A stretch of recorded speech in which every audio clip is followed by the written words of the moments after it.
Witajcie, witajcie. To jest kolejny, już czwarty odcinek serii Mocne rozmowy. Mocne, ponieważ pochodzą od MOC. MOC, Miracles of Capital. Jak wiecie, to jest seminarium, które prowadzi dla nas Singapurczyk dr Wong. Człowiek, który w Malezji, Singapurze i okolicach zna wszystkich. I w ramach tej serii rozmawiam z MOC alumni z różnych lat i jak dzisiaj się przekonacie, także z różnych miejsc, z różnych kontynentów, ponieważ dzisiaj moim gościem będzie Varun Malik z Dubaju. Uwaga! Hello Varun, how are you? I'm very good, Maciek. How are you? Yeah, I'm fine.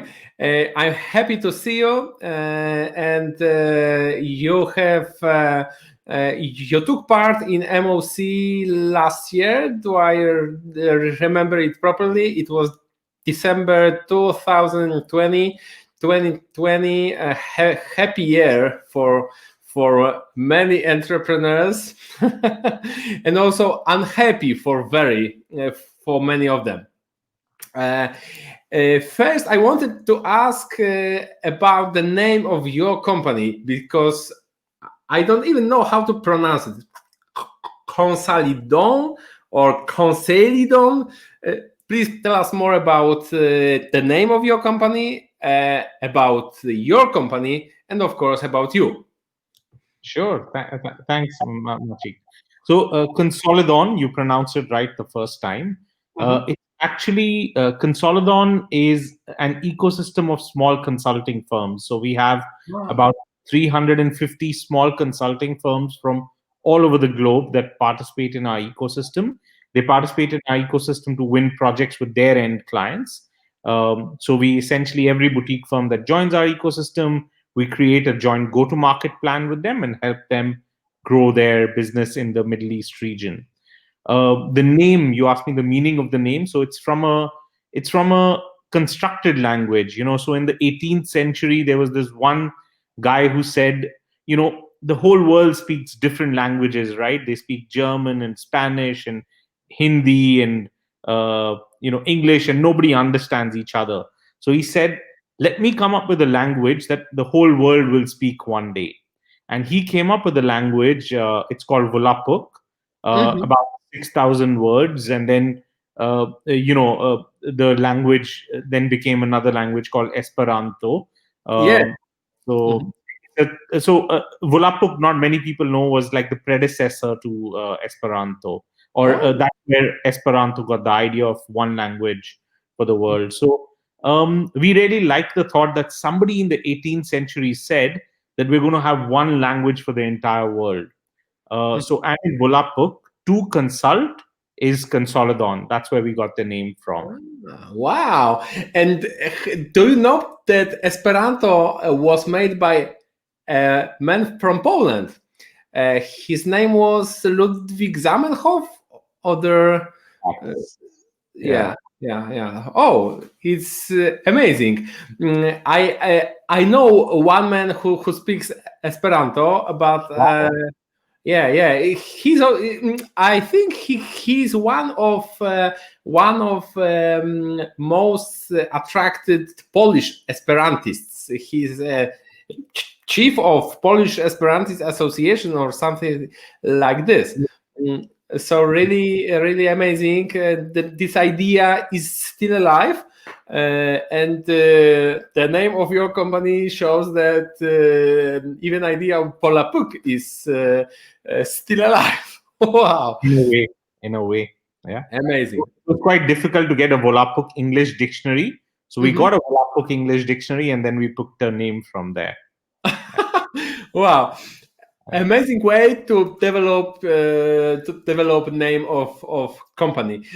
So if you are a guy who has a consulting company, then I would think that maybe from Dr. Wong at MOC there is not many things you can learn or get, But as far as I see your activity on MOC sessions, on Q&A sessions, and also on MMM initiative from last week, I think that you found something new or something inspiring for your business. Tell us something more about this. Sure. I mean, I think yes, I am a consultant, but I still think I learned a lot from Miracles of Capital. I think I learned more as an entrepreneur than as a consultant, right? So because I've been an entrepreneur, I've been a consultant for about 16 years now, since I started my career, but I've been an entrepreneur for only 4 years, right? And as an entrepreneur, I think I learned a lot. I think the first thing that struck me when I, the first day of Miracles of Capital, Dr. Wong said something that I had heard about 4 years back. He said that I'd heard it about 4 years back when I was just starting my company, right? Which is why it became so significant. He said, if you can't make money without money, you cannot make money with money, right? Yeah. And I think when I heard this about 4 years back, I think it was Dr. Wong in a speech, but I don't remember. It was about 4 years back. I did not know Dr. Wong then.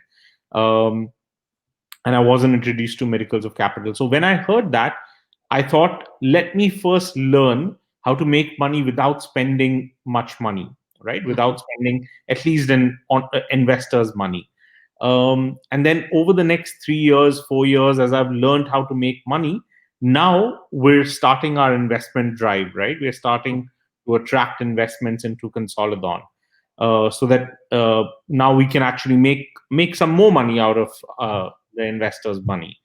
So I think that was the first thing that struck me, right? And then I think throughout the journey, I think I learned a lot throughout the 10-day course. I think the first big lesson, something that I have thought about, many of the concepts that Dr. Wong talked about, I have thought about, but I've never given them a name. I haven't given them a theory. I haven't given them a language, right? So, for example, I know that it's important for an entrepreneur not to be very emotionally and very operationally involved in his or her business, right? Dr. Wong calls this the red dot theory as an example, right? So I love how he sort of displayed how you can become a red dot in your organization, right? Financial roadmap, right? At the back of our minds, we know that we have to show any investor who comes and invests in our business, we need to show them an exit strategy, right? We need to show them how they're going to exit the business. Dr. Wong presented it as the financial roadmap, right? Which again, so there was so much for me to learn as an entrepreneur from the Miracles of Capital sessions.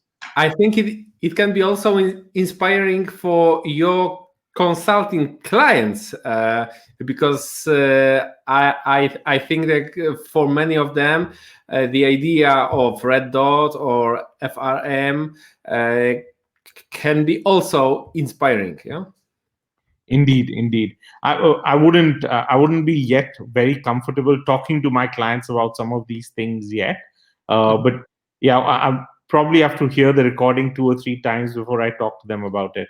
Also, to clarify, Machik, because in my business, because we help there are about 60 or 70 small consulting firms that pay us to do business development for them. I do business development. I actually don't deliver projects. So we win projects, and those projects are delivered by boutique consulting firms.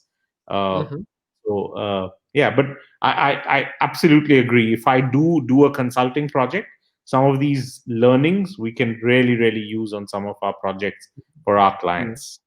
Yeah. Do you also plan to expand internationally through the MOC network? Have you thought about, for example, ASEAN region, or maybe you can use the MOC network to help your clients expand on ASEAN or even in Poland. Absolutely. In fact, we'd come for a presentation to Poland a long time back. We came to Krakow and we presented the Consolidon model. One of our partners came in for that, not me. And it was an interesting experience. You have a lot going on in Poland. We are thinking of expanding internationally, but I think step by step, in the sense that right now what we want to do is we want to prove our business model. We want to make sure that it makes money for the investors in one region. And then absolutely, we have so much interest in our model in terms of there are people who are interested in expanding it into the US. There are people who want to expand it into the Asian region. Some people who want to expand it in the Nordics, right? Somebody who wants to expand it in the the Central and Eastern Europe region. So absolutely, at some point, and I think MOC has given me, to some extent at this point, a platform where I could, whenever we think about our expansion plans, I could, both through MOC and then MMM, I think I could expand on our network for sure. I think the other thing I think I'm learning from Dr. Wong and from MOC is how to create a network, right, of professionals across the globe. Yes, we have a network of about 350 boutique consulting firms already in Consolidon around the globe, but there are so many principles that are followed at MOC which we can incorporate into our Consolidon model as well. Yeah. That is also interesting to improve your organization as MOC. And what always interested me, how have you get relationship with Rafael Bajak? Because we've met because Rafael recommended MOC to you. Rafael was my first guest in this YouTube series about MOC. So if you, our viewers, are interested in my interview with Rafael, you have link here. I will take it in YouTube. But Varun, tell us the story of your relationship with a man who knows so many billionaires throughout the world. Rafael is a true genius when it comes to I think the thing about Rafael is his grit, right? I mean, getting something that seems so impossible, right? I think meeting even 5 billionaires seems impossible. Meeting 20 billionaires, 25 billionaires, wow, 50 billionaires, that's just amazing, isn't it? Rafael and I are on a peer group. So we're 4 entrepreneurs in a peer group. We meet once every month. We discuss, we give each other an update on what we've been doing in our business. We discuss our challenges with each other. We help each other out in terms of how to overcome those challenges. So that's how I know Rafael. I've known him for like the last 6 months. So we've probably done 6 or 8 of these sessions for the last few months. It's been a very interesting journey, knowing him, getting inspired by him, learning from him, absolutely. So, yeah.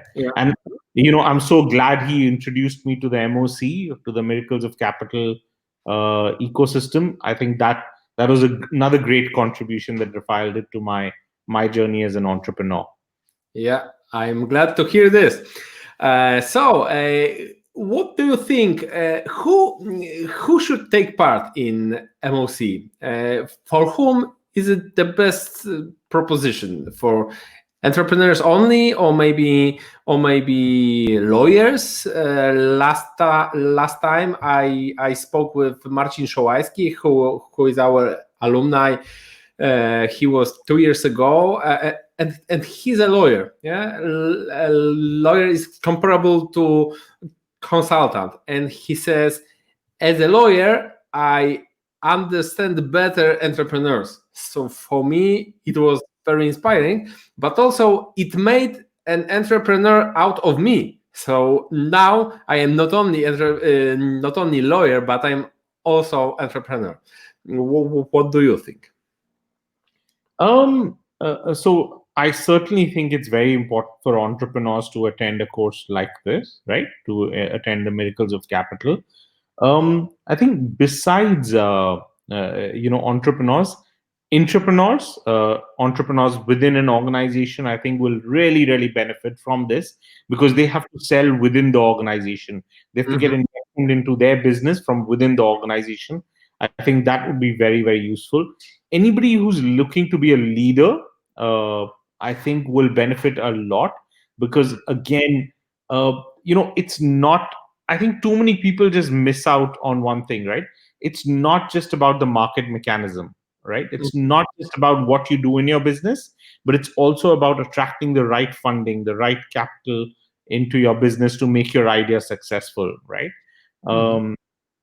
So I think, professionals, absolutely, lawyers, coaches, consultants, accountants, I think they can benefit a lot, because, they can then translate some of this. They can understand their clients better. Most of them work with entrepreneurs, with their clients. They can then understand their clients better. So I think that would be a clear advantage as well. Yeah. I understand it better and better. Once I thought that it is for entrepreneurs only, but the example of Marcin, or example of many consultants, because not only you are a consultant who is an entrepreneur, shows me that the variety of types of business people who benefit from a seminar like this is far wider than I thought at first. So, what should we wish Varun Malik from Consolidon in 5 years? What should we wish you? Okay, for us. Yes. I think, look, what we're looking to become is the best alternative to traditional consulting models, right? Traditional consulting model, client goes to a senior person, someone they know and trust. Normally, how the consulting firms are set up, a partner or a director goes and understands the requirement, puts together a framework, and the work is done by junior consultants. In our model, what we do is, a senior person goes and understands the requirement, builds a framework, and then implements the framework, which adds a lot of value to clients, and it reduces their cost significantly. So we want to introduce this consulting model to the world in general, right? Where senior people come and deliver projects, not junior consultants, right? Nothing against junior consultants. They're great as analysts. I've learned everything I know as a junior consultant as well. But just that, when a client is paying for wisdom, for experience, that's what they get, right? Yeah, for sure. Yeah, so that's we want to become the best alternative to traditional consulting partnerships, and we're on the path to that to that journey. We want to have about 4,000 consulting projects per year in our ecosystem by the end of this decade, right? By 2030. So that's what we're hoping for. Okay, so I wish you that I wish that we read in newspaper in 2025 or maybe 2030 that Consolidon buys PwC, Deloitte, EY, and so on. Absolutely. That would be that's the dream. Yeah, and everything happens twice, once in your mind and then in reality. So I wish you this. Thank you for our interview. Wish you a great evening, because I think in Dubai there is evening, also in Poland. So you can wish me the same. Have a great evening, Machi. Yeah. Thanks a lot. Bye-bye. Bye-bye.